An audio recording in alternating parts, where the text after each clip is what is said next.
ሰላም ውድ የፎርቲኖ አካዳሚክስ ቤተሰቦች እንደምን አላችሁ? ሁሉ ሰላም ነው? በጣም ደስ ይላል። ይህ ፎርቲኖ አካዳሚክስ ነው። እኔ ደግሞ ኤርሚያስ አበበ ነኝ from ጂጂጋ ዩኒቨርሲቲ። ያው እንደምታውቁት ፎርቲኖ አካዳሚክስ የፕሪፓራቶሪ እና የዩኒቨርሲቲ ትምህርቶችን ቱቶሪያል እያዘጋጀ የሚያቀርብ ቻናል ነው። ስለዚህ እዚህ ቻናል ተከታታይ ስለሆናችሁ ደስ ይለኛል። ስለተከታተላችሁኝም እጅግ አድርጌ አመሰግናለሁ።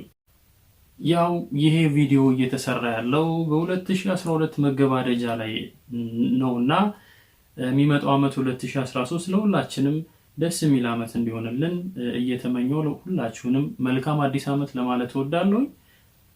ያው ለፎርቲኖ አካዳሚክስ ደግሞ አዲስ ከሆናችሁ ሰብስክራይብ ማድረጋችሁን አትርሱ። ምክንያቱም አዳዲስ የሚሰሩ ስራዎች እንዲደርሷችሁ የግድ ሰብስክራይብ ማድረግ ስለሚኖርባችሁ don't forget to subscribe ፎርቲኖ አካዳሚክስ።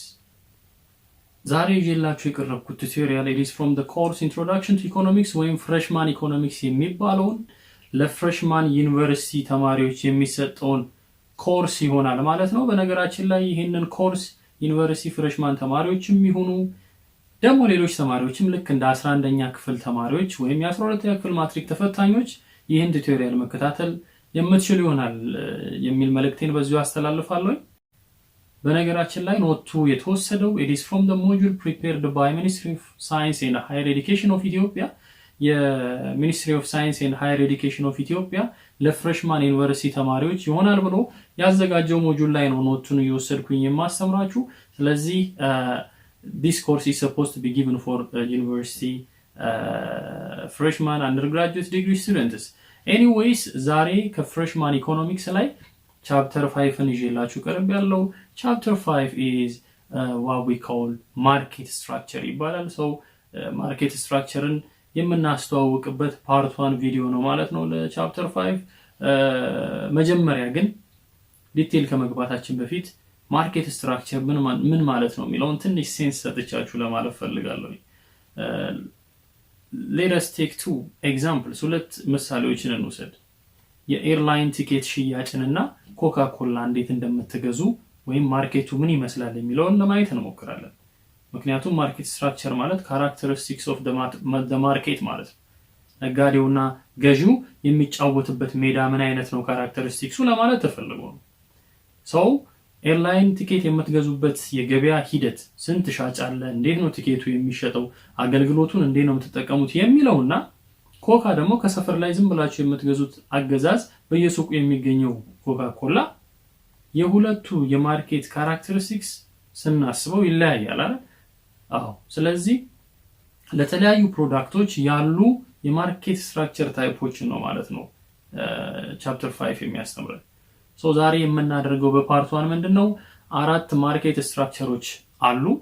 ከነዚህ አራት ማርኬት ስትራክቸሮች ደግሞ አራቱን ለመናገር ያክል አንደኛው ፐርፌክት ኮምፒቲቲቭ ማርኬት ይባላል። ሁለተኛው ደግሞ ሞኖፖሊስቲክሊ ኮምፒቲቲቭ ማርኬት ይባላል። ሞኖፖሊ ማርኬት እና መጨረሻ ላይ ኦሊጎፖሊን እናያለን ማለት ነው። የዛሬው ቱቶሪያል ኮንቴንታችን እዚህ ላይ የሚያጠነጥን ይሆናል ማለት ነው። ከዚህ ቀጥሎ የምንሰራቸው ቱቶሪያሎች ደግሞ በዚህ ቻፕተር ላይ በእያንዳንዱ የማርኬት ስትራክቸር ላይ እንዴት ነው ፊርሙ ወይም ነጋዴው ማርኬቲንግ ዲሲሽኖችን የሚወስደው፣ ፕሮፊቱን እንዴት ነው ማክሲማይዝ የሚያደርገው፣ ሎስ ካለስ እንዴት ነው ሎሱን ሚኒማይዝ የሚያደርገው፣ ቶታሊ ደግሞ ሸት ዳውን አድርጎ እንዴት ከማርኬቱ ይወጣል የሚሉትን አናሊሲሶች በሚቀጥሉት ፓርቶች የምናይ ይሆናል ማለት ነው። ስለዚህ የዛሬው ፓርት በጣም ኢንትረስቲንግ ስለሆነ የትም ሳትሄዱ ተከታተሉኝ።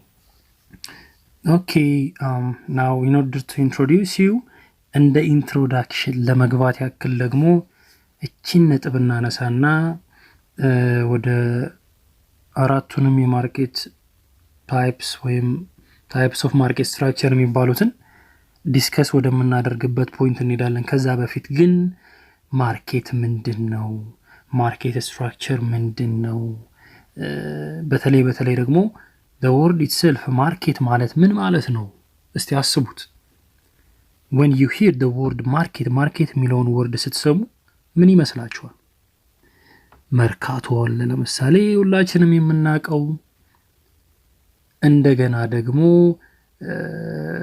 እንደነ አማዞን የሚባሉ ደግሞ ኦንላይን የሚያሻሽጡ ኦንላይን መሸጥና መግዛት አሁን ኢትዮጵያ ውስጥም ተጀምሯል። በኢንተርኔት ፕሮዳክቱን ያስቀምጣል ሻጩ፣ ገዢው ደግሞ ዩዚንግ the same ኢንተርኔት ደግሞ እዛው ላይ ያዛል።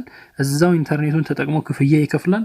ከዛ የገዛው ፕሮዳክት ቤቱ ድረስ ይመጣለታል። አሁን እነዚህን ሁለት ኮንሴፕቶች መርጅ በማድረግ can you define the word market? ማርኬት ምንድን ነው? ኦኬ እንደ መርካቶ ቦታ ነው ወይ የግድ ሴለሩና ባየሩ ፊዚካሊ መገናኘት አለባቸው? አዎ it is also possible definition of a market or else ደግሞ በኢንተርኔትም ቢሆን በዲጂታል ወርልድ ላይም ቢሆን ሴለር እና ባየሩ ፊዚካሊ ሳይገናኙ ኤክስቼንጅ ማድረግ ይችላሉ ገንዘባቸውንና ማቴሪያላቸውን። ኦኬ this is also a kind of market.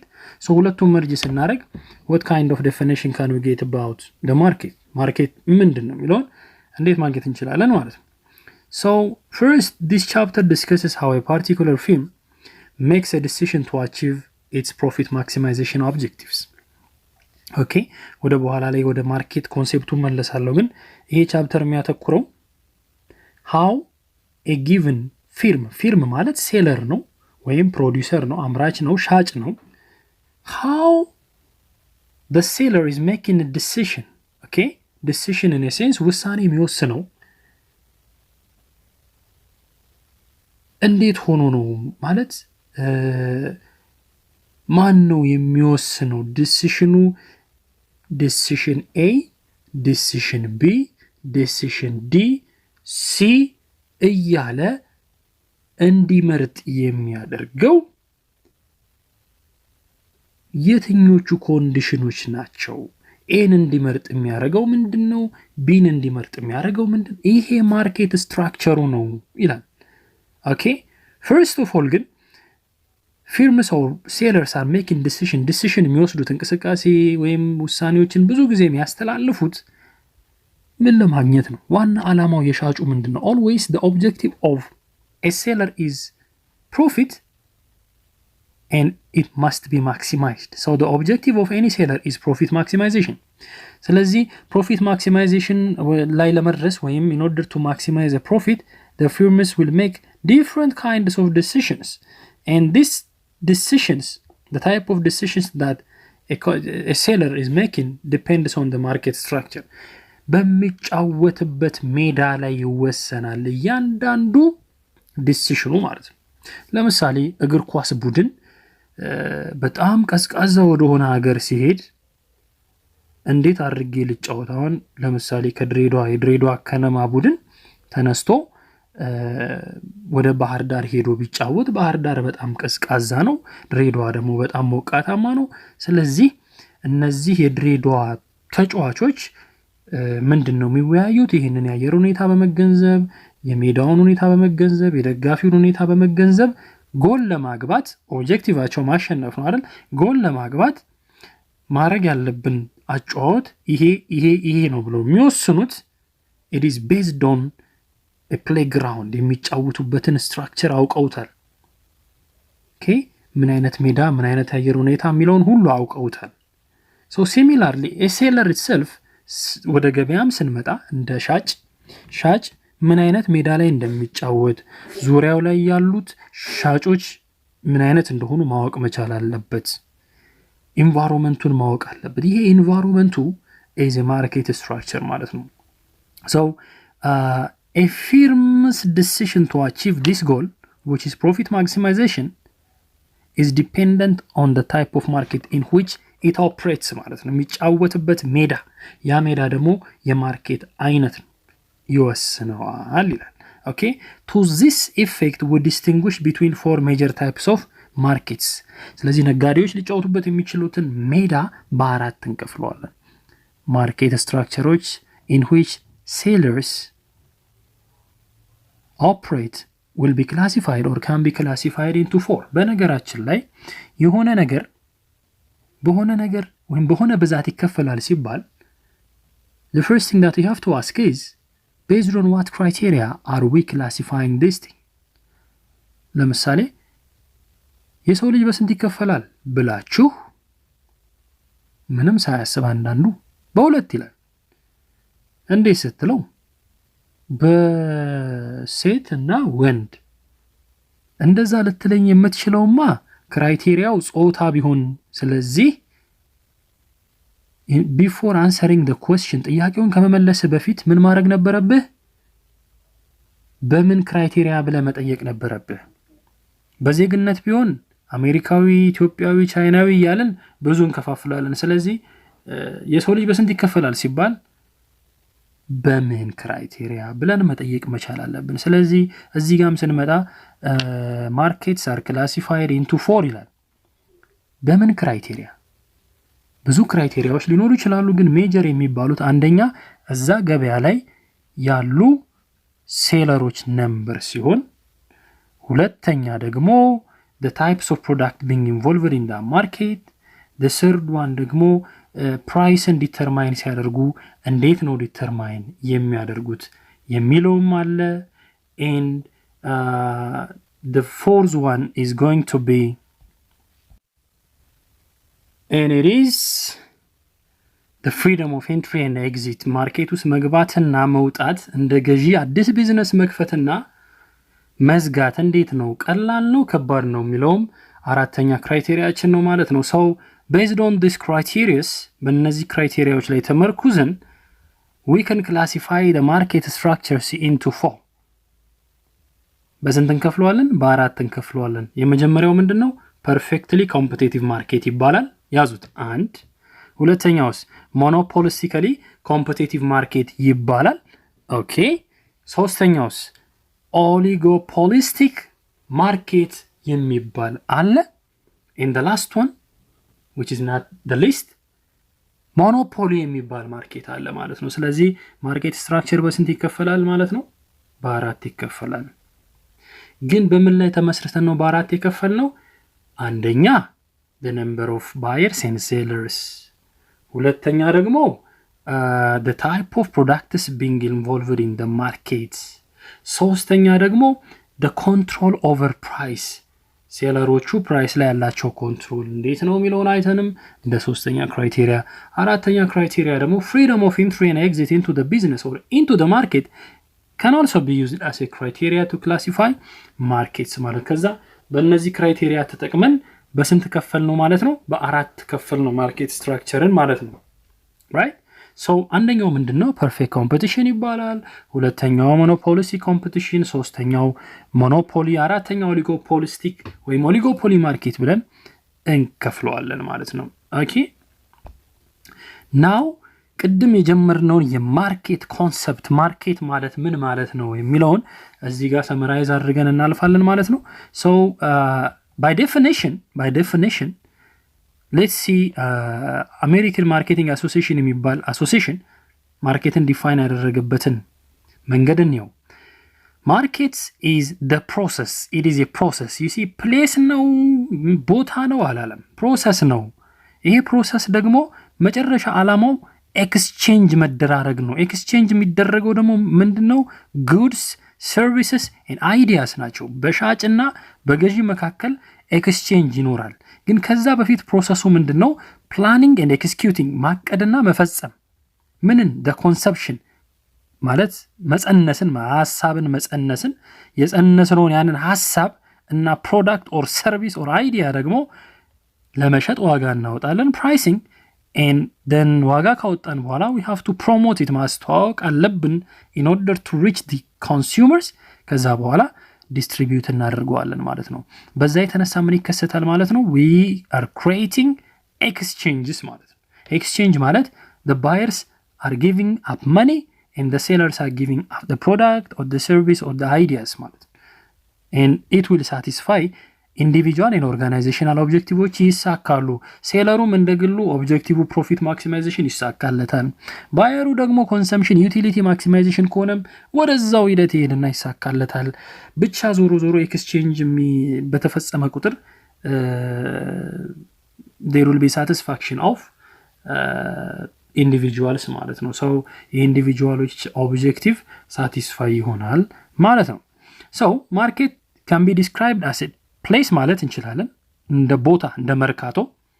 ዲጂታል ስፔስ ማለት እንችላለን፣ እንደ አማዞን። by which goods and services and ideas are exchanged፣ በዚህ ስፔር ላይ ተጠቅመን ጉድስ ፕሮዳክት ማለት ነው which is tangible የሆነ ምርት፣ ሰርቪስ ደግሞ intangible የሆነ ምርት፣ አይዲያ ደግሞ ያው ይታወቃል ኤክስቼንጅ እንለዋወጣለን in order to satisfy consumer need as well as the objective of the seller which is profit maximization። ስለዚህ በሁለት መንገድ ማርኬትን መመልከት እንችላለን። the first one is digital marketing ብለን ማየት እንችላለን which is digital space, and we can also see the concept of market physical market ብለንም ማየት እንችላለን። ዲጂታል ማርኬት ሲባል ልክ እንደ አሁን ኢትዮጵያ ላይም ተጀምሯል። በኦንላይን የምትገዙትን ነገር ትሞላላችሁ፣ ከዛ በኦንላይን ትከፍላላችሁ፣ then እቤት ድረስ ይዘውላችሁ ይመጣሉ። this is digital marketing ነው። አማዞንም የሚሰራው እንደዚህ ነው። አሊባባ የሚባለው የቻይና ካምፓኒ መታቁት ከሆነ እንደዛ ነው አሊባባም የሚሰራው። ኦንላይን ሻጮቹን ታነጋግራላችሁ፣ ኦንላይን ትከፍላላችሁ፣ ኦንላይን ታዛላችሁ፣ then ያመጡላችኋል ቤታችሁ ድረስ ይመጣል ማለት ነው ፕሮዳክቱ። ሰው እዚህ ማርኬት ላይ in digital market ባየሩና ሴለሩ በአካል የመገናኘት ግዴታ የለባቸውም። ለዛ ነው ቦታ ያልተባለው። እንደ መርካቶ ሄደ ወይም ሄደሽ በአካል አይደለም ሻጩን የምታገኙ፣ በኢንተርኔት ልታገኙት ትችላላችሁ ማለት። so digital marketing is the marketing of products or services using digital technologies like the internet. okay, physical market ላይ ስንመጣ ግን it is a setup where buyers can physically meet። አያችሁ በአካል ባየሮቹ ሴለሮቹን ያገኛሉ and purchase a desired merchandise ማለት ፕሮዳክት ወይ ምርት ነው መግዛት የፈለጋችሁት ነገር ማለት ነው from them, and you have to pay money physically ማለት ነው። ገንዘብ ተሸክመ ወይም ተሸክመሽ ሄደሽ ገዢው ሻጩን አግኝታችሁ በአካል እቃችሁን ራሳችሁ ይዛችሁ ትመጣላችሁ and this is a physical sense of defining market ማለት ነው። አሁን let us now characterize the 4 types of market structureዎችን ካራክተራይዝ የምናደርግበት እርስ በርስ ያላቸውን መመሳሰልና መለያየት የምናይበት ፓርት ላይ እንግባ። so መጀመሪያ characteristics ማለት ምን ማለት ነው? when we say characteristics መረዳት ያለብን ሴንስ ምንድን ነው? የሆነ ቃልን ስትሰሙ ወይም የሆነን ስም ስትሰሙ what should be the image coming into your mind? imagine የምታደርጉት ኢሜጅ ምን መሆን አለበት? ለምሳሌ የሩጫ ትራክ ቢባል አትሌቶች የሚሮጡበት የስቴዲየም የሩጫው ትራክ ቢባል አይምሮች ውስጥ ኢሚዲየትሊ የሩጫው ሜዳ ክሬት ያደርጋል ወይም ቪዥዋላይዝ እናደርገዋለን። ኦሬል ስለምሳሌ ባራክ ኦባማ ብል ኢሚዲየትሊ አይምሮች ውስጥ ባራክ ኦባማ ኢሜጅን ያመጣዋል ማይንዳችሁ። ስለዚህ ካራክተሪስቲክስ ማለት የዛ ነገር መገለጫ ማለት ቶሎ ማይንዳችሁ ውስጥ ሊመጣ የሚገባ ኢሜጅ ማለት ነው። so when we say perfectly competitive market ስንል ካራክተሪስቲክሱ ምንድነው? monopolistic competition ስንል ካራክተሪስቲክሱ ምንድነው ወይም ምንድናቸው? monopoly ስንል ካራክተሪስቲክሶቹ እነማን ናቸው? oligopoly market ስንል ካራክተሪስቲክሶቹ እነማን ናቸው የሚለውን in detail ወደምናይበት ፓርት ነው እየገባን ያለ ነው ማለት ነው። so let's begin by perfectly competitive markeትን በማየት እንጀምር። Perfect competition is a market structure characterized by a complete absence of rivalry among individual firms. It means that there is a competition between sellers. በሻጮቹ መሃል ውድድር አለ ማለት ነው። ግን ውድድሩ ሪቫይለሪ አይደለም። ኦኬ የጠላትነት አይደለም። አሸናፊና ተሸናፊ ያለው አይደለም። rivalry in a sense that there must be fight አይነት ነገር አይደለም። ወይም ኮምፒቲሽን አለ የምንለውን ተውና the competition that we have here is a complete absence of rivalry among individual firms. there is no fight. okay ደንበኛ ለመሳብ የሚደረግ ፋይት የለም ማለት ነው። okay ሰው በምን ምክንያት ነው ይሄ ሊሆን የቻለው የሚለውን ስንመልስ ወደ ካራክተሪስቲክሱ እንሄዳለን ማለት ነው። So the characteristics of perfectly competitive market. Now, large number of sellers and buyers. የመጀመሪያው major characteristics of perfect competitive market is that large number of sellers and buyers. በጣም ብዙ የሆኑ sellers እና buyers አሉ። አንደኛው ክራይቴሪያ ነው። አንደኛው characteristics ነው። And the second characteristics is homogeneous product, which means that this large number of sellers are selling homogeneous product. homogeneous product ነው የሚሸጡት። homogeneous ማለት identical ማለት ነው። identical ማለት ደግሞ exactly the same የሆነ ማለት ነው። ምንም ልዩነት የለውም። ሴለር ነምበር 1 and ሴለር ነምበር 2 and ሴለር ነምበር 3 የሚሸጡት ፕሮዳክት ኤግዛክትሊ ኮፒ ኤንድ ፔስት ነው። በምንም አይለያይም ማለት ነው። that's why we say homogeneous ነው፣ አይደንቲካል ነው የምንለው ከዛ አንፃር ነው።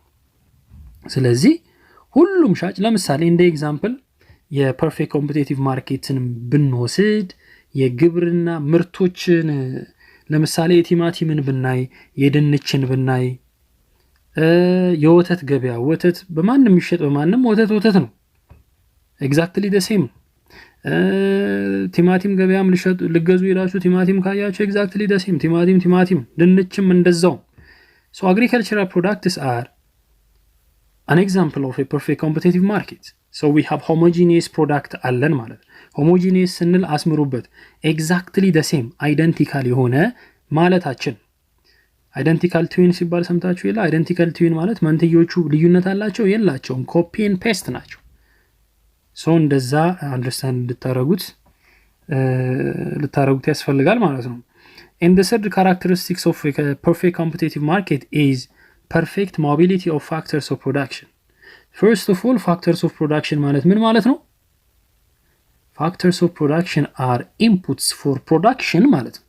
ለፕሮዳክሽን ሴለሩ ወይም ፕሮዲውሰሩ የሚጠቀማቸው ኢንፑቶች አንዱና ዋነኛው ሰራተኛ ነው። ሰራተኛ ከአንዱ ሴለር ወይም ከአንዱ ፕሮዲውሰር ፍሪሊ ያለምንም ጫና ያለ ገደብ መንቀሳቀስ ይችላል። የፈለገበት ቦታ ሄዶ መስራት ይችላል ማለት ነው። ኦኬ so factors of production are free to move from one seller to another seller የሚለውን እዚህ ጋር እናስቀምጣለን። it is also the basic characteristics of perfectly competitive market. The other one is freedom of entry and exit.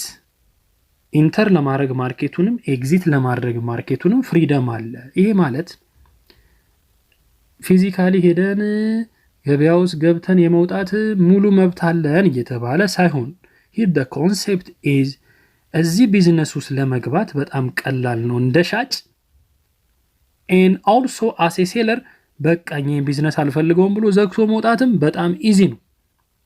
ኦኬ ወተት ሻጭ መሆን በጣም ቀላል ነው። ቶሎ መዝጋትም ይቻላል። ቴሌን የሚያክል ነገር ከፍታችሁ ግን ለምሳሌ እንደ ባለ 5 ኮከብ ሆቴል መክፈት ከባድ ስለሆነ ኢንትሪ ከባድ ነው እንላለን። ለመውጣትም ዝም ብሎ ባንዴ ወደቱን ጨርሶ እንደሚወጣው ሆቴሉን ትቶ አይወጣም፣ ብዙ መከራ አለ እሱን ለመሸጥ። ስለዚህ ኤግዚትም ዲፊካልት ነው ይባላል በዚህ ሁኔታ ላይ። but when we come to the perfect competitive market ላይ ስንመጣ ግን ኢንትሪውም ኤግዚቱም በጣም ቀላል ነው ይላል as a characteristics የሚወስደው ማለት ነው። okay and the last one is perfect knowledge about the market condition. ይሄ ማለት ገዢና ሻጮቹ PhD እና ማስተርስ ሊኖራቸው ይገባል፣ ዲግሪ ሊኖራቸው ይገባል ማለት አይደለም። but it means that the buyers and the sellers do have a perfect knowledge about the marketing conditions. For example, the buyers do have a perfect knowledge about the price of the product. የስታንዳርዱን የሚገዙትን ስታንዳርድ ያውቁታል። ስለዚህ ስለ ምርቱ ሙሉ ኢንፎርሜሽን አላቸው። መሸዋወድ ብሎ ነገር የለም ማለት ነው። so knowledge ሁሉ አለ። knowledge in a sense that ማርኬት ኮንዲሽኖችን ለዛ ፕሮዳክት ያለውን ነገር በሙሉ ባየሩም ሴለሩም አለው ማለት ነው። በነገራችን ላይ perfect competitive market real world ላይ የለም። it doesn't exist in a real world። ታዲያ real world ላይ የሌለ ነገር ለምንድን ነው የምታስተምሩን የምትሉ ከሆነ መልሱ የሚሆነው as an economist you have to study the current situation of the market። መሬት ላይ ያለውን አሁን ያለውን ማርኬት ታጠኑና ያ ማርኬት ወዴት እንዲሄድ ነው የምንፈልገው? እንደ ባለሙያ መሬት ላይ ያለው የምናየው ማርኬት ፐርፌክት ኮምፒቲቲቭ እንዲሆን እንፈልጋለን። ስለዚህ ስለ ፐርፌክት ኮምፒቲቲቭ ኖሌጁ ካላችሁ ያለውን ማርኬት ወደ ፐርፌክት ኮምፒቲቲቭ ለማምጣት እንደ ማይልስቶን ወይንም እንደ ስታንዳርድ ያገለግለናል። ወደዛ አፕሮች ለማድረግ ያሉትን ማርኬቶች እንደ ክራይቴሪያ ያገለግለናል፣ እንደ መለኪያ ያገለግላል ማለት ነው። ስለዚህ ፐርፌክት ኮምፒቲቲቭ ማርኬት ኢዝ አን አይዲያል ዋን፣ የሚፈለገው እሱ ነው። ስለዚህ ካራክተሪስቲክሱን ካወቃችሁ በኋላ መሬት ላይ ያሉትን ማርኬቶች አሁን ያሉትን ማርኬቶች በማጥናት ወደዚህ አፕሮች እንዲያደርጉ የተለያዩ አክቲቪቲዎችን በማሟላት ወደ ፐርፌክት ኮምፒቲሽን እንድንገባ መስመር ማበጀት እንችላለን በስተዲ ማለት ነው። ስለዚህ ለዛ ነው የምንማረው። most of the time ኢኮኖሚክስ ስትማሩ ቲዮሪው ሪል ወርልድ ላይ የለም፣ ግን ያንን ሪል ወርልድ ወደ ቲዮሪው ለማምጣት እንደ ባለሙያ ትሰራላችሁ ማለት ነው። አሁን ደግሞ እስቲ ማርኬቱን in terms of demand and supply በሚለው ከርቭ ዲቴል ወደምናይበት ፓርት እንሂድ። ኦኬ so from this assumption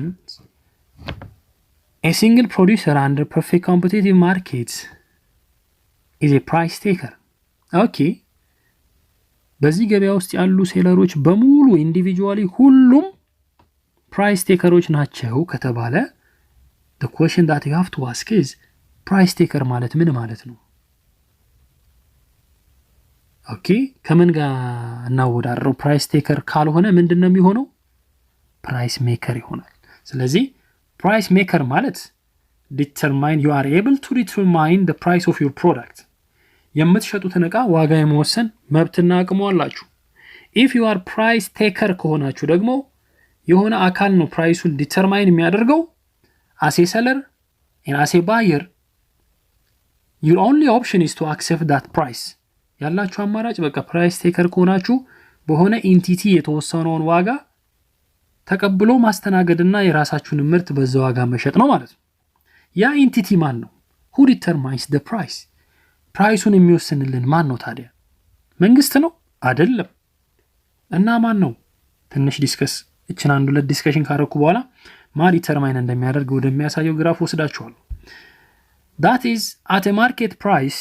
በማርኬት ፕራይስ ማለት ገበያው በወሰነው ዋጋ the firm can supply whatever quantity it would like to sell።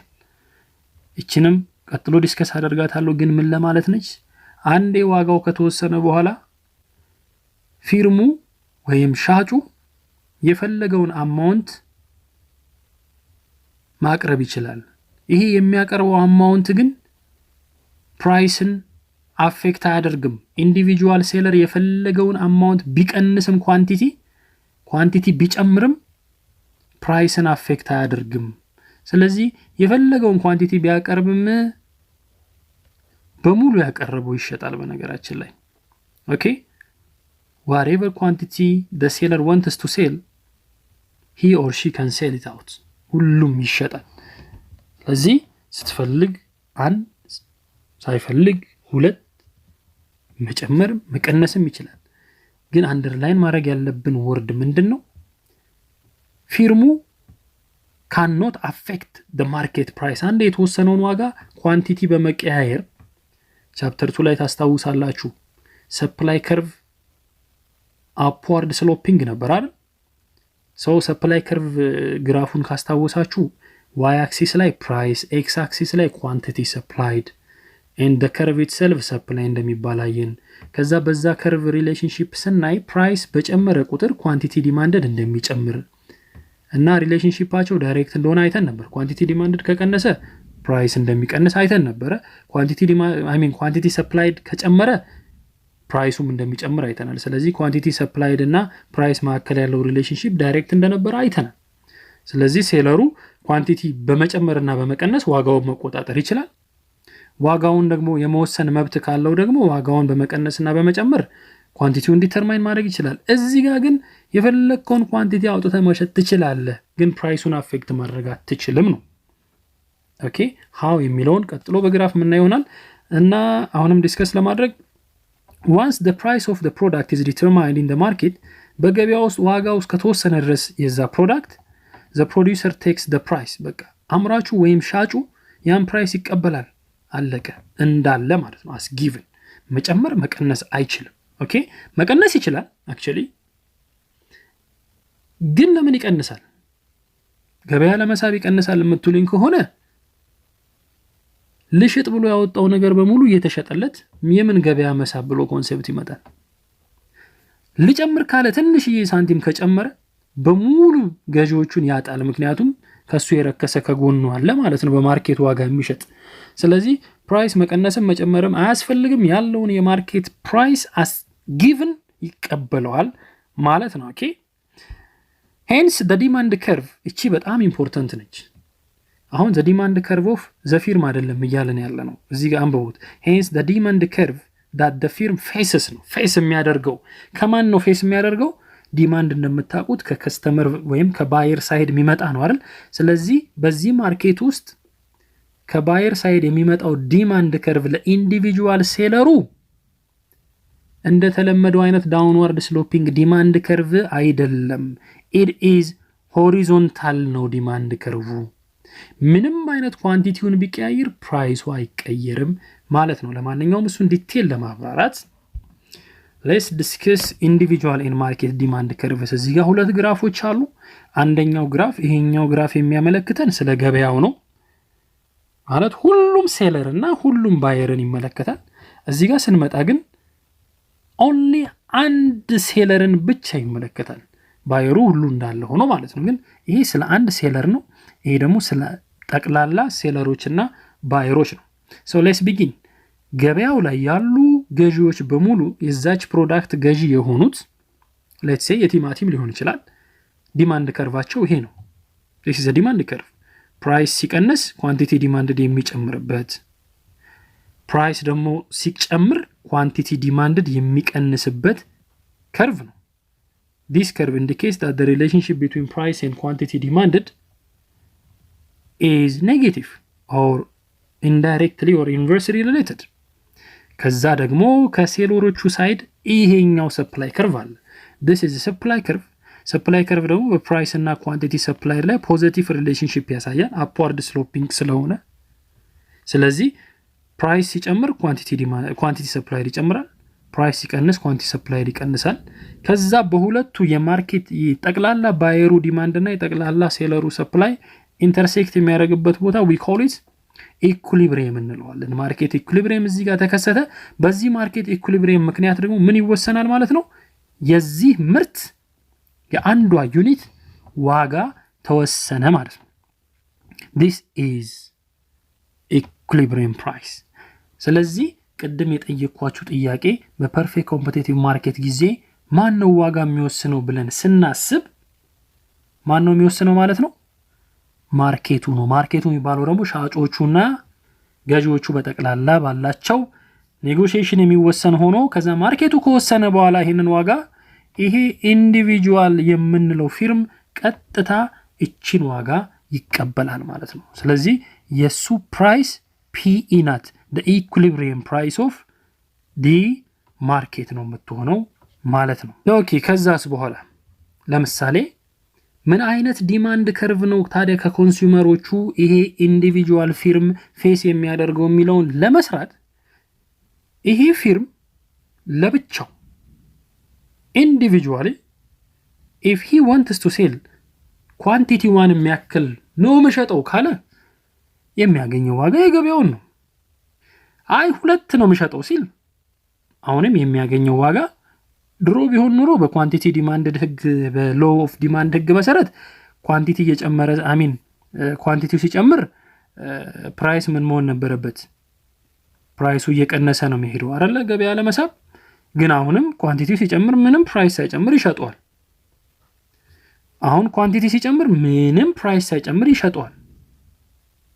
አሁን ኳንቲቲ ሲጨምር again ምንም ፕራይስ ሳይጨምር በፒኢ ይሸጠዋል and also deciding to sell it in Q5 ሲሸጥ ለመሸጥ ያቀረበው ነገር በሙሉ የሚሸጠው በፒኢ ላይ ነው የሚቀር ነገር የለውም ሲጀመር ስለዚህ እነዚህን ፕራይሶችና ኳንቲቲዎችን ስናገናኝ ይሄ ፊርም እዚህ ጋር ያለው ፊርም ግለሰብ ማለት ነው አንድ ሻጭ ፌስ የሚያደርገውን ከከስተመር ሳይድ ፌስ የሚያደርገውን ዲማንድ ከርቭ እናገኛለን ማለት ነው እነዚህን ፖይንቶች ስናገናኝ so this is the demand curve that individual firms are facing okay በቃ ከገበያው የሚቀርብላቸው የዲማንድ ከርቭ ይሄ ነው ስለዚህ እነሱ ይሄንንም መረጡ whatever the quantity that this firm chooses to sell will not affect the price priceውን affect ማድረግ አይችልም ማለት ነው ኦኬ በነገራችን ላይ እዚህ ጋር ሌላ በጣም ኢምፖርታንት የሆነ ሐሳብ ምንድነው አንድ ኩምታል ልሽጥ ካለ ምን ያህል ገቢ ያገኛል what is the total revenue እዚህ ጋር ነው የምሸጠው ካለ ሬቬኒውን ለማግኘት የሸጠው አማውንትን በዋጋው ማባዛት ሁለት ነው የምሸጠው ሲል ሁለት ሲባዛ በፕራይስ ሶስት ነው የምሸጠው ካለ ሶስት ሲባዛ በፕራይስ ስለዚህ አንድ ሲሸጥ ፒኢ ነው የሚያገኘው ማለት ነው ስለዚህ እቺ ፒኢ የእያንዳንዷ ዩኒት ሽያጭ ገቢ ናት ለምሳሌ ኪው1 ከሆነ ፒኢ ነው ኪው2 2 ፒኢ 2 ፒኢ ነው የሚያገኘው ኪው3 3 ፒኢ ያገኛል ማለት ነው ገቢ ሰው እንደምታስታውሱት ደግሞ አዲሽናል ሬቬኒው ከዜሮ እዚህ ጋር ስንሸጥ additional revenue that we get from selling additional unit of output is called marginal revenue አይደል ከአንድ ወደ ሁለት ስትሄዱ ተጨማሪ ገቢያችሁ ማለት marginal revenue ነው ተጨማሪ በመሸጣችሁ ያገኛችሁ ተጨማሪ ገቢ marginal revenue ነው ከዜሮ ወደ አንድ ስቲ ፒኢ ያገኛችሁ እዚህ ጋር ፒኢ አግኝታችኋል ከዚህ ወደዚህ ስትጨምሩ አሁንም ፒኢ ነው የምትጨምሩበት እዚህ ላይም ፒኢ ነው ስለዚህ ይሄ በሙሉ እንዳለ ሬክታንግሉ በሙሉ እዚህ ውስጥ ያሉት ፒኢ ናቸው ኪው5 ላይ ልሽጥ ካልክ ምን ያህል ነው ገቢ 5 ፒኢ ይሆናል 1 2 3 4 5 ፒኢ which means 5 times p ማለት ነው የዚህ ሬክታንግል ኤሪያ በሙሉ ይሆናል ማለት ቶታል ሬቬኒው ማርጂናል ሬቬኒው ማለት ደግሞ ለእያንዳንዱ አንድ ዩኒት ኦፍ the product that you are selling you are getting PE ስለዚህ PE በፐርፌክት ኮምፒቲቲቭ ጊዜ ለዚህ ፊርም ፕራይስ ብቻ ሳትሆን ማርጂናል ሬቬኒውም ናች ማለት ነው ስለዚህ ማርጂናል ሬቬኒው ይሄ ዲማንድ ከርቭም ይሆናል እንደገና ማርጂናል ሬቬኒው ኦፍ the ፊርም ሊሆን ይችላል እንደገና አምስትን ሲካፈል ለፒም ለአምስት ስታደርጉት ፒኢን ታገኛላችሁ ስለዚህ አቨሬጅ ሬቬኒውም ፒኢ ነው ማለት ነው አሁን እዚህ ጋር እዚህ የዲማንዱ ድረስ ዲስከስ ያደረኩትን አንደርስታንድ ካደረጋችሁ በቂ ነው ከዛ በኋላ ዲስከስ ያደረኩት የሚያወዛግባችሁ ከሆነ ተውት ምክንያቱም በፓርት 2 ቱቶሪያል ላይ ዲቴል የምንመጣበት ስለሚሆን ዋናው ነገር እናንተ ፊርሙ ፌስ የሚያደርገው ዲማንድ ከርቭ ሆሪዞንታል እንዴት እንደሆነ ኤክስፕሌን እስካረኩት ድረስ አንደርስታንድ አድርጉ ግን ሞር ደግሞ ሰፋ ያለ ዕውቀቱ እንዲኖራችሁ ደግሞ ምን ማወቅ አለባችሁ ማለት ነው እቺ ፒኢ እያንዳንዷ ሽያጭ ላይ የምትገኝ ገቢ ነች ያ እያንዳንዱ ሽያጭ ላይ የሚገኝ ገቢ ደግሞ ማርጂናል ሬቬኒው ይባላል ስለዚህ እቺ ላይን ዲማንድ ከርቭ ብቻ ሳትሆን ማርጂናል ሬቬኒውም ትሆናለች ኦኬ ሶ ማርጂናል ሬቬኒው ከፒኢ ጋር ለፊርሙ እኩል ነው አንደር ፐርፌክት ኮምፒቲቲቭ ማርኬት አቨሬጅ ሬቬኒው ማለት ደግሞ ቶታል ሬቬኒውን ለኳንቲቲ ስናካፍል የምናገኘው ሁሌም ፒኢ ነው የምናገኘው ስለዚህ እቺ ላይን ፕራይስም ትሆናለች ዲማንድም ትሆናለች and also it can be marginal revenue ይሆናል it can also be average revenue ባጭሩ ፕራይስ marginal revenue እና average revenue are equal for a perfect competitive market for an individual firm የሚለውንም በዚህ አጋጣሚ ይዛችሁ ብታልፉ ደስ ይለኛል ማለት ነው ኦኬ now let us discuss the monopoly market structure monopoly ላይ ደረስን ማለት ነው mono የሚለው ቃሉ ራሱ the name itself indicates you that mono is one right so you can guess monopoly ምን እንደሆነ guess ማድረግ ትችላላችሁ so monopoly exists when a single ሲንግል የተባለው ሞኖ አንድ ነው፣ አንድ ሻጭ ነው ያለው። ኦኬ that seller is selling a product which do not have any close substitute የለውም።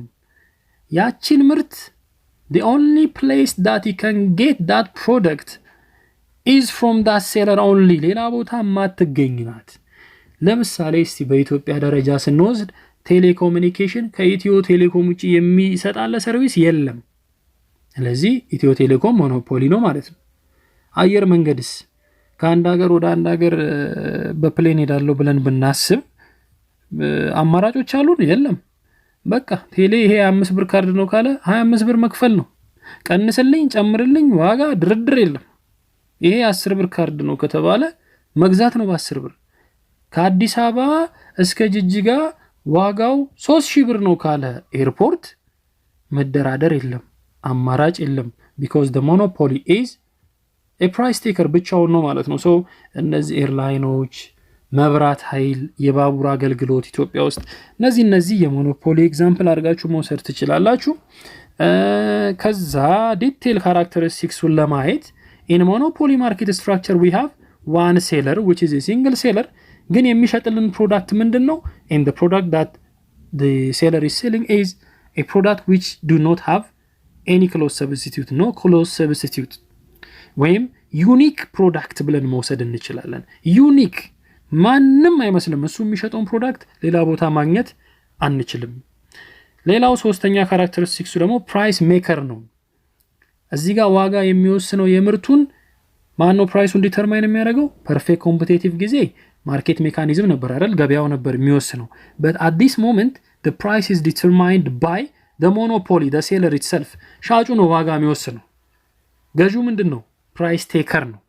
ሻጩስ ፕራይስ ሜከር ነው ማለት ነው in this case። ገብቷችኋል? ስለዚህ ፕራይስ ሜከር ከሆነ ፕራይሱን በተለያየ የቀያየረ ኳንቲቲ መሸጥ የሚፈልገውን ኳንቲቲ መቀነስና መጨመር ይችላል ማለት ነው ሞኖፖሊ። ስለዚህ ፕራይስ ሜከር ከሆነ ፕራይሱ እንደ ፐርፌክት ኮምፒቲቲቭ ማርኬቱ ማይወስንለት ከሆነ ከከስተመሩ ፌስ የሚያደርገው ዲማንድ ከርቭ እንደ ፐርፌክት ኮምፒቲቲቭ ሆሪዞንታል ሳይሆን it is now የምናቀውና የተለመደው ዳውንዋርድ ስሎፒንግ ዲማንድ ከርቭ ነው የሚሆነው። አሁን እዚህ ጋር ይሄንን ዲስከስ አናደርገውም፣ ግን ለጠቅላላ እውቀታችሁ እንድትይዙት ነው። ቪዲዮ 2 ላይ ወይም ቪዲዮ 3 ላይ የዚህ ቻፕተር ላይ የምንመለስበት ይሆናል። ስለዚህ ለማንኛውም ፕራይስ ሜከር በመሆኑ ፕራይስ ላይ እንዳሰኘው መጫወት በመቻሉ ኳንቲቲዎችንም ኤክስ አክሲስ ላይ እንዳሰኘው መቀየር ይችላል። ፕራይስ ጨምሮ ኳንቲቲ መቀነስ፣ ፕራይስ ቀንሶ ኳንቲቲ መጨመር ይችላል ይሄ ሞኖፖሊ። ስለዚህ he is facing a downward sloping demand curve ፌስ እንደሚያደርግ ማወቅ አለባችሁ ማለት ነው። and the fourth one is there is a blocked entry። አየር መንገድን የሚያክል ቢዝነስ እከፍታለሁ ብሎ እንደ ፐርፌክት ኮምፒቲቲቭ አይቀልም፣ ወተት ቤት እንደመክፈት አይደለም። ስለዚህ opening a business in this market is extremely difficult። ለመውጣትም በነገራችን ላይ ዲፊካልት ነው። ዞሮ ያሳመርንበት ወርድ ምንድነው? here we have blocked entry ነው ያለው ማለት ነው። okay so what we have to understand is there are many characteristics of monopoly market። ብዙ ካራክተሪስቲክሶች አሉት። እነዚህ ግን ሜጀሮቹ አራቱ እነዚህ ናቸው ማለት ነው። okay now let us see the sources of monopoly or the situations which causes monopoly ወይንም ደግሞ what makes a person or an individual or an organization or a company to become a monopoly of a given product or a service።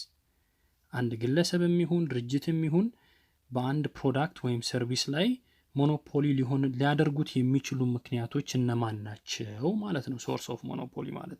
ስለዚህ አንደኛው የሞኖፖሊ ሶርስ is legal restriction። legal restriction in a sense other than that person or other than that organization nobody else is allowed to be engaged in that business። በህግ የታገደ ነው። ከዛ ሰው በስተቀር ወይም ከዛ ድርጅት በስተቀር ያንን አገልግሎት መስጠት አይችልም ብሎ በህግ የተቀመጠ ከሆነ ሌላ ሰው መስጠት አይችልም ብሎ በህግ የተቀመጠ ከሆነ is going to make that person or that company a monopoly of that product ማለት ነው። ለምሳሌ ኢትዮጵያ ውስጥ የቴሌኮሙኒኬሽን ሰርቪስ ከኢትዮ ቴሌኮም ውጪ መስጠት በህግ ያስቀጣል። ስለዚህ ኢትዮ ቴሌኮም ብቻ ነው በህግ የተፈቀደለት ማለት ነው። So this legal restriction made Ethio Telecom to become monopoly of Ethio Telecom service, telecommunication service in Ethiopia. So this is one source of monopoly. And the second one is ሁለተኛው ደግሞ it is a control over key raw materials. የሆነ ሰው ወይም የሆነ ድርጅት ለሆነ አውትፑት የሚያስፈልጉት ሮ ማቴሪያሎች እሱ ጋር ብቻ የሚገኙ ከሆነ ለሚመረተው ምርት ወይ የሚመረተው ምርት እሱ ብቻ ይሆናል አምራቹ ማለት ነው። Okay, if a person possesses a resource or raw material used to produce a given product and you cannot find that raw materials other than that person ከሆነ then that person will become a monopoly of that product. sometimes ይሄ በፐርሰን በካምፓኒ ደረጃ የምናወራውን ራሱ ትተን በሀገር ደረጃ ብናወራ አንድ ሀገር ለምሳሌ የነዳጅ ሀብት ካላት በቃ በተፈጥሮ የነዳጅ ሀብት ስላላት that country will become monopoly of oil አይደል? በተፈጥሮ አልማዝ ካለው አንድ ሀገር የአልማዝ ሞኖፖሊ ሊሆን ይችላል ማለት ነው። so sometimes control over key raw materials or resources will make you a monopoly of a given product. Okay. And the third one is efficiency. Efficiency in a sense that you are provided with resources in order to produce output. So with the available output, producing the maximum possible output level is called efficiency. Okay? Okay. So efficiency መረዳት ያለብን ከምን አንግል ነው? እስቲ ዝም ብላችሁ የማራቶን ሩጫን አስቡት። የማራቶን ሩጫን ብዙ ሰው ይጀምረዋል አይደል? ስለዚህ ሲሚላርሊ ብዙ ሆናችሁ አንድ ክላስ ተማሪ በሙሉ የየራሱን ተመሳሳይ የሆነ ግን የየራሱን ቢዝነስ ይክፈት። ከዛ በጊዜ ሂደት just like that of the marathon running competition እንደ ማራቶኑ ሩጫ ውድድር ብዙ ሰው ጀምሮ መጨረሻ ላይ ኤፊሽንት የሆነው እየሄደ ብቻውን ቀርቶ ሻምፒዮን ይሆናል አይደል? so similarly in the business ኤፊሽንት የሆነው ሰውዬ ኤፊሽንት የሆነው ፊርም ኤፊሽንት የሆነው በምን ምክንያት ነው? ባለው ሪሶርስ ሊያገኝ የሚገባውን ማክሲመም አውትፑት እና ማክሲመም ፕሮፊት የሚያገኝ ከሆነ በጊዜ ሂደት በአመታት ሂደት ሌሎቻችሁ እየወደቃችሁ ሄዳችሁ ያ ኤፊሽንት የሆነው ሰው will become strong and finally will become a monopoly of a given product ማለት ነው። so efficiency will make a person or an organization to become monopoly ማለት ነው። okay, will make a person monopoly. All right. And the fourth source of monopoly is patent right. just like that of a copyright ማለት ነው። የባለቤትነት መብት በሆነ ጉዳይ ላይ የሆነ ፈጠራ ፈጠርኩኝ እኔ if I invented something, okay, that product will be registered in my name አይደል? በእኔ ስም ይመዘገባል ያ የፈጠርኩት ፈጠራ። ከዛ ያንን ፕሮዳክት ወይም ያንን ሰርቪስ without my permission nobody can produce it or nobody can sell it. ያለኔ ፍቃድ የኔ ፈጠራ ውጤት የሆነውን ማንም ሰው ሊያመርትም ሊያባዛም አይችልም። so I am the monopoly of that product because of a patent right. ስለዚህ patent right በባለቤትነት መብት የተነሳ somebody or an organization will become a monopoly የሚለውን እንይዛለን ማለት ነው። ስለዚህ እነዚህ ከብዙ የሞኖፖሊ ሶርሶች ሜጀር ተብሎ የተቀመጡ አራቱን አየን ማለት ነው። okay, now let us see monopolistically competitive market. monopolistically competitive እዚህ ጋር ለየት ያለ ነገር ምን ታያላችሁ? ከዚህ በፊት ያየነው የሞኖፖሊም ፐርፌክት ኮምፒቲሽንም ወርዶች አሉበት right? ሞኖፖሊ ከሚለው ላይ ሞኖ አለ፣ ኮምፒቲሽን የሚለው ኮምፒቲቲቭ ማርኬት የሚል አለ። so you can guess that monopolistically competitive market በሁለቱ መሃል ያለ ይመስላል። በሞኖፖሊና በፐርፌክት ኮምፒቲቲቭ መካከል ያለ ይመስላል። እንዴት ነው መካከል ላይ ያለ የሚለውን አንደርስታንድ ለማድረግ first this market model can be defined as a market organization in which there are relatively many large ብለን ነበር አቀድም በጣም ብዙ ብለናል።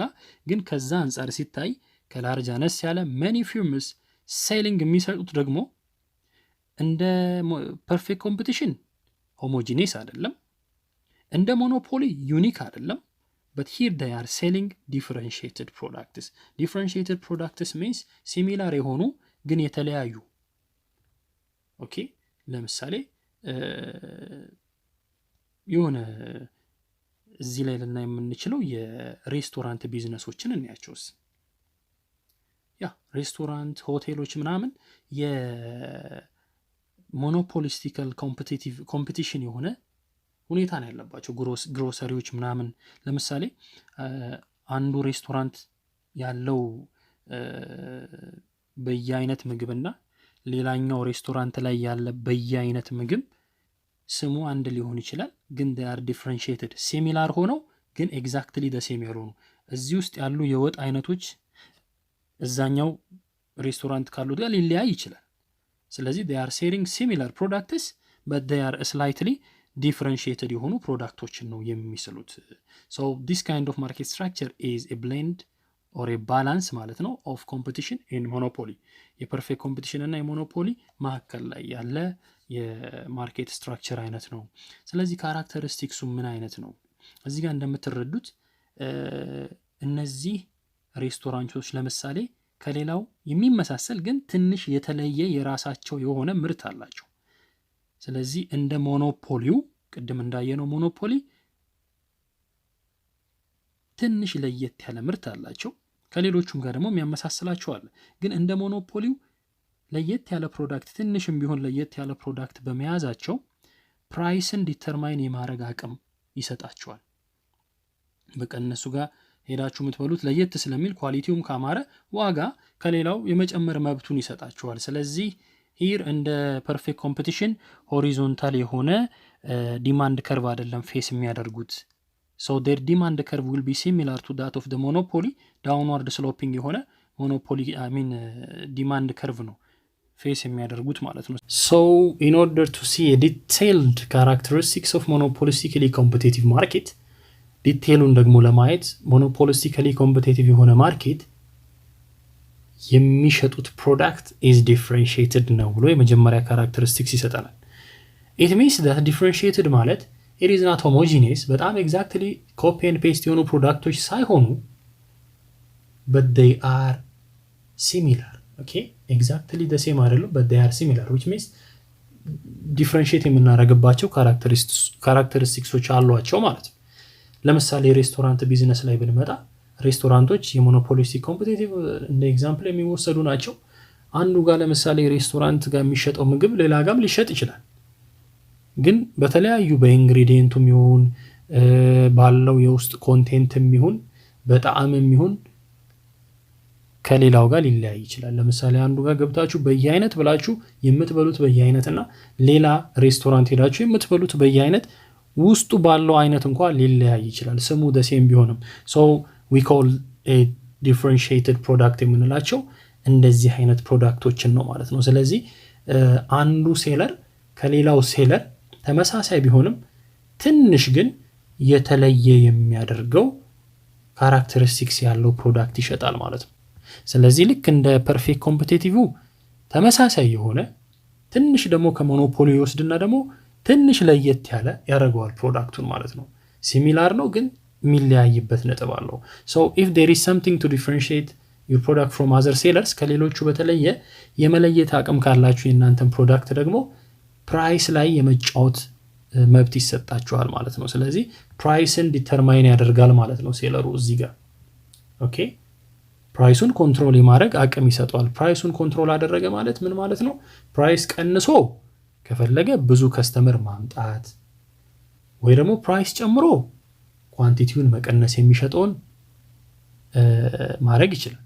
ስለዚህ እንደ ፐርፌክት ኮምፒቲቲቭ ሆሪዞንታል የሆነ ዲማንድ ከርቭ አይደለም ከባየር ሳይድ የሚመጣለት።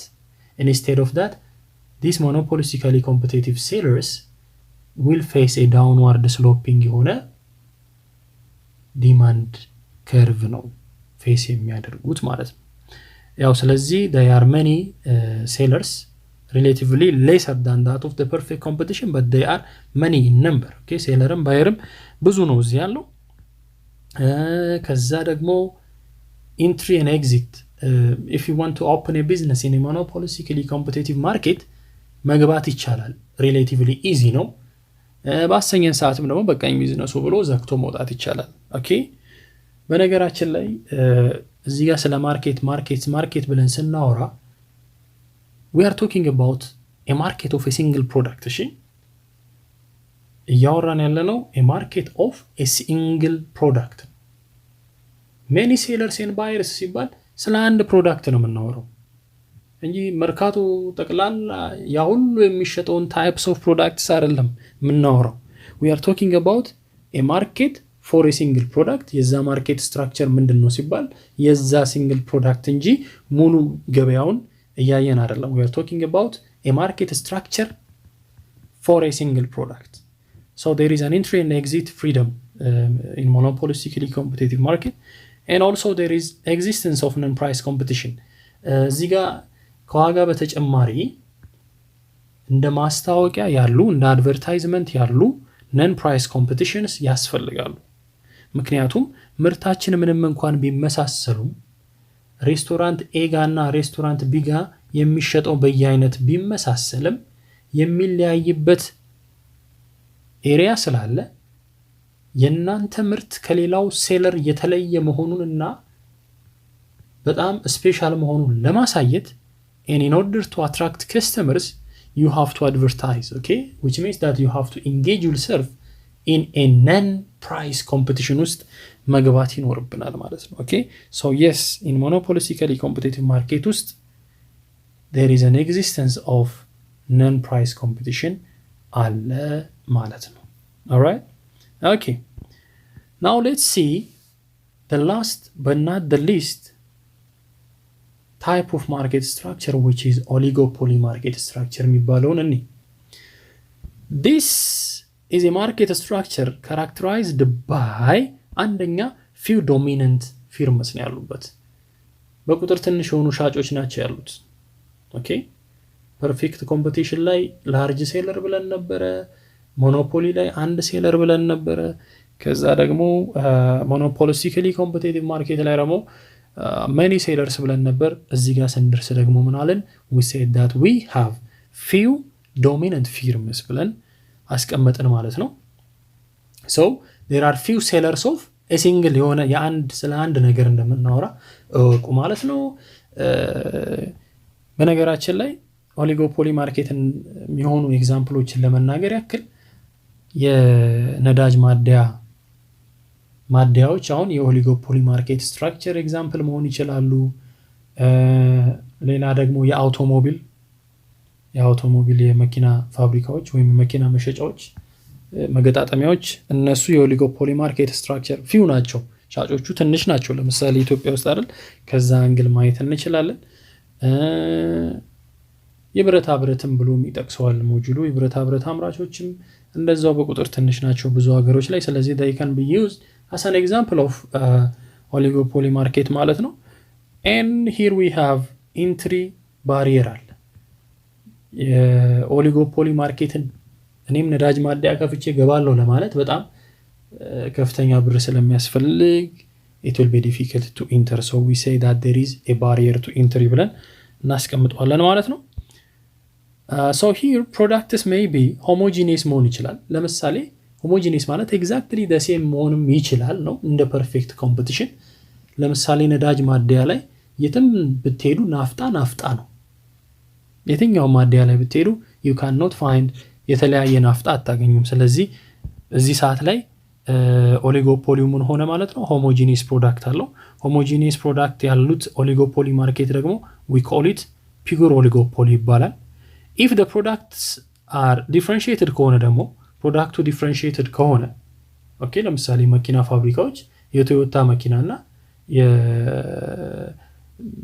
የቢኤምደብሊው ፋብሪካ የሚወጡ መኪኖች ዲፈረንሺየትድ ናቸው። ሲሚላር ቢሆንም የተለያየ ኳሊቲ ያላቸው። ስለዚህ we call that oligopoly ደግሞ እንለዋለን differentiated oligopoly እንለዋለን። we have a special type of oligopoly ሁለት ሻጭ ብቻ ያለበት ኦሊጎፖሊ ማርኬት ደግሞ አለ። እሱን ደግሞ ምን ብለን እንጠራዋለን? ዱኦፖሊ ተብሎ ይጠራል ማለት ነው። ኦኬ ሶ ናው ሌት አስ ሰመራይዝ ዋት ዊ ሃቭ ከቨርድ። ከመጀመሪያ ጀምሮ አራት አርገን ማርኬቶችን ከፋፍለናል ዩዚንግ ዲስ ካራክተሪስቲክስ እነዚህን ተጠቅመን ከፋፍለን ነበረ። ስለዚህ ሰመራይዝ ለማድረግ ያክል first perfect competitive in terms of number of firms perfect competitive large ነው ብለናል። number of firms in monopolistic competition ደግሞ many ያለን ብለናል። number of firms in oligopoly few ናቸው in number and in pure monopoly we have only one seller ማለት ነው። the types of products that are being sold in perfect competitive is homogeneous or else ደግሞ identical exactly the same ናቸው። monopolistic ላይ ስንመጣ differentiated ናቸው የተለያዩ ናቸው ማለት ነው። ኦሊጎፖሊ ላይ ስንመጣ we have homogeneous መሆንም ይችላል differentiated መሆን ይችላል። monopoly ላይ ግን unique ነው you cannot find that product elsewhere ሌላ ቦታ ማግኘት አትችሉ። control over price ምንም ኮንትሮል ከሌለህ እንደ ፐርፌክት ኮምፒቲቲቭ ማርኬት ሴለር ሆነ ከከስተመሮች ፌስ የምታደርገው ዲማንድ ከርቭ ሆሪዞንታል ነው የሚለውን አይተናል። ግን ኮንትሮል እስካለህ ድረስ you will be facing a downward sloping የተማርነውን ቻፕተር 2 ላይ የተማርነውን downward slope የሆነ ዲማንድ ከርቭ ነው ፌስ የሚያደርጉት እነዚህ ሶስቱ። ግን እዚህ ጋር ፐርፌክት ኮምፒቲቲቭ ላይ ስንመጣ ግን ሆሪዞንታል የሆነ ዲማንድ ከርቭ ነው ፌስ የሚያደርጉት ማለት ነው። የዲማንድ ከርቮችን ኮንሴፕት ማወቃችን በኋላ እንዴት ነው ፊርሙ ዲሲሽን የሚወስደው ምን ላይ ዲሲሽን የሚወስደው ኳንቲቲ እና ፕራይስ ላይ እንዴት ነው ዲሲሽን የሚወስደው የሚለው ጠቃሚ ሐሳብ ማለት ትርፍ ለማግኘት ከከሰረን ብዙም ላለመክሰር መዝጋት ካለበትም ካምፓኒውን መዝጋት ያለበትን ዲሲሽኖች ለመውሰድ በጣም የዲማንድ ከርቭ ኢምፖርታንት ስለሆነ በኋላ ላይ ወይም ከዚህ ቀጥሎ የሚሰሩ ቪዲዮዎች ላይ ስለሚጠቅም እዚች ጋር ስለ ዲማንድ ከርቭ ማውራው ከዛ ጋር በተያያዘ መሆኑን ወቁት እንጂ ለዚህ ቪዲዮ የሚጠቅመን አይደለም። The other thing is condition of entry in perfect competitive market. It is very easy, and in monopolistic competition entering the industry is also relatively easy. Oligopoly ላይ ትንሽ እየከበደ ይመጣል። in pure monopoly ሲሆን totally blocked ነው። ኤግዛምፕል ደግሞ መውሰድ ከፈለግን ከፐርፌክት ኮምፒቲቲቭ አግሪካልቸራል ፕሮዳክቶች የድንች ገበያ ፐርፌክት ኮምፒቲቲቭ ነው። የቲማቲም ገበያ ፐርፌክት ኮምፒቲቲቭ ነው። የወተት ገበያ ፐርፌክት ኮምፒቲቲቭ ነው። የትም ቦታ ሄዳችሁ የምታገኙት ወተት ያው ወተት ነው። monopolistic competition ደግሞ we can have an example of የቡቲኮች ያው ጫማና ልብስ መውሰድ ይቻላል። ኦኬ ሬስቶራንቶችን ብለን ቅድም እንደወሰድነው መውሰድ ይቻላል። ኦሊጎፖሊ ላይ ደግሞ እንደ ኤግዛምፕል የብረት ብረት ፋብሪካዎች በቁጥር ትንሽ ናቸው። አውቶሞቢልም እንደዛው ነው። ሞኖፖሊ ላይ ስንመጣ ደግሞ ሎካል ዩቲሊቲስ ለምሳሌ እንደነ መብራት ኃይል እንደነ ውሃ ልማት እንደነ ቴሌኮሙኒኬሽን ያሉ ሎካል ዩቲሊቲስ የሚሰጡን most of the time pure monopoly ኤግዛምፕል ተደርገው ይወሰዳሉ ማለት ነው። ኦኬ ሶ የዛሬውን ዲስከሽናችንን በዚህ ላይ ጨርሰናል ማለት ነው። ኦኬ this is the end of today's tutorial። የዛሬን ቱቶሪያላችንን እዚህ ላይ ጨርሰናል። እንደተመቻችሁ ተስፋ አደርጋለሁ። ከተመቻችሁ ኮሜንት፣ ላይክ እና ሼር ማድረጋችሁን አትርሱ። በነገራችን ላይ ተማሪ እየተከታተለኝ ነው የሚለውን ስሜት የማገኘው ከስር በኮሜንት ላይ እና በላይክ ላይ ኢንተራክሽን ሲኖረን ስለሆነ በዛ ላይ እንድትሳተፉ አደራላለሁኝ። ከዛ በተረፈ if you have any question ጥያቄ ካላችሁ you can present it in the comment area ላይ መናገር ትችላላችሁ። ወይም ደግሞ በኦፊሻል የፌስቡክ ገጻችን @fortino academics በሚለው እንገኛለን። ካልሆነም ደግሞ በኢሜል አድራሻዬ ermiermias@gmail.com ብላችሁ መግባት ትችላላችሁ። በነገራችን ላይ ፌስቡክ ላይም ግሩፕ አለን። ያ ግሩፕ ደግሞ ኤዱኬሽን ኢን ኳራንታይን የሚል ግሩፕ ነው። ወይም በአማርኛው ደግሞ ትምህርት በቤታችን የሚል ግሩፕ አለ። እዛ ግሩፕ ላይ ሪኩዌስት እያደረጋችሁ መቀላቀል ትችላላችሁ። እዛም ሁሌ የሚለቀቁ ቪዲዮዎች እዛ ላይም ዲስከስ ስለምናደርግባቸው ማለት ነው። ኦኬ አትርሱ እሱን። ሰው በሌላ ቱቶሪያል እስከምንገናኝ ድረስ መጪው ዓመት የደስታ የስኬት ይሁንላችሁ እያልኩኝ መልካም አዲስ ዓመትን እመኛለሁ። So until we meet again, see you. Bye bye.